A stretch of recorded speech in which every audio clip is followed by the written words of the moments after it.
So when I was 19, I went across the street from where I lived at the time to get a mani-pedi. This is a place I had gone to often. Even though they normally close at 6, she said that they would go ahead and take me. We started with my pedicure first, which was unusual. I remember watching TV and then I'm looking at my phone, and I was in one of those big massage pedicure chairs. And I just remember thinking, it's such a stressful week. Let me put my phone down. Let me just relax. And I straightened up my back and I pushed myself against the chair and I put my phone down and I said, all right, I'm gonna relax. Within a few minutes, there was just sudden loud pop and I felt something hit my back at the exact same time. So I jumped out of the chair. I immediately turn around and look at the chair, and there's a hole in the chair. And I'm thinking, the massage chair exploded. There's metal in my back right now. I wasn't entirely wrong. I just remember standing there and thinking, okay, at least I'm standing, I can feel my legs. And suddenly I feel, this is all happening within like just a few seconds. I felt a draft in my back. And I just remember thinking, oh shit. And as I felt that draft, I felt the nail technician run over and shove a towel on my back. So I'm holding that. Some random guy runs over to the doorway and he's like, is anyone hurt? And we're like, yeah, we need an ambulance now. This was all by a fire station. So he ran right over to the fire station and they came over. They were asking, they're asking me questions. They're starting an IV.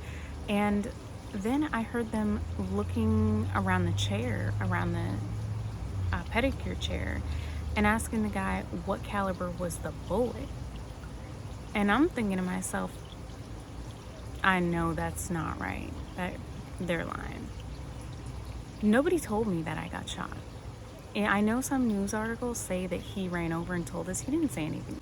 At no point did anyone tell me I was shot in the back with a .45 caliber bullet, because the manager of a gun store in the plaza next door to us was unloading a client's firearm.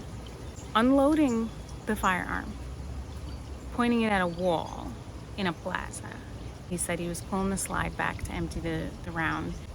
He was doing that while the magazine was still in, while the gun was pointed at a wall. He claims when it slid forward that the gun accidentally fired and went off. The manager of a gun store, I would think he would know how to unload a firearm properly, and there was several steps missed there. But regardless, so the bullet traveled through the wall, through the massage chair and into my back and lodged directly over my spine. The paramedics kept telling me, even though you feel okay right now, we don't know what the damage is. It's right over your spine. We don't know what's going on, blah, blah, blah. I had this book in my purse at the time, and it was called Living with Uncertainty and Change. So when I was in the ambulance, that's all I was thinking was, what's done is done. If we get to the hospital and they say that I have extensive damage and blah, blah, blah, blah, it's done. The bullet is there. It's in my back right now. There's nothing else I can do.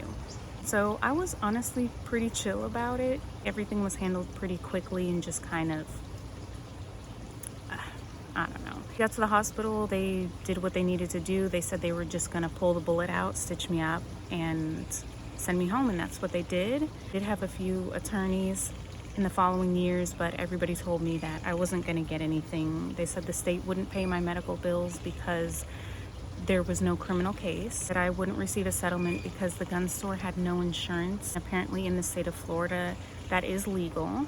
My attorneys told me that's legal. They didn't have insurance. There was no one to really go after. They said that the plaza owner did have insurance, but that no one would find the plaza owner liable for this incident.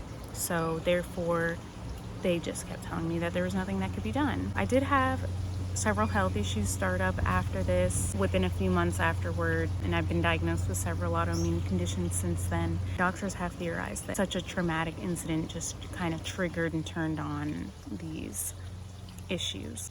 Regardless, I'm here and I can walk and I'm alive, and that's what matters.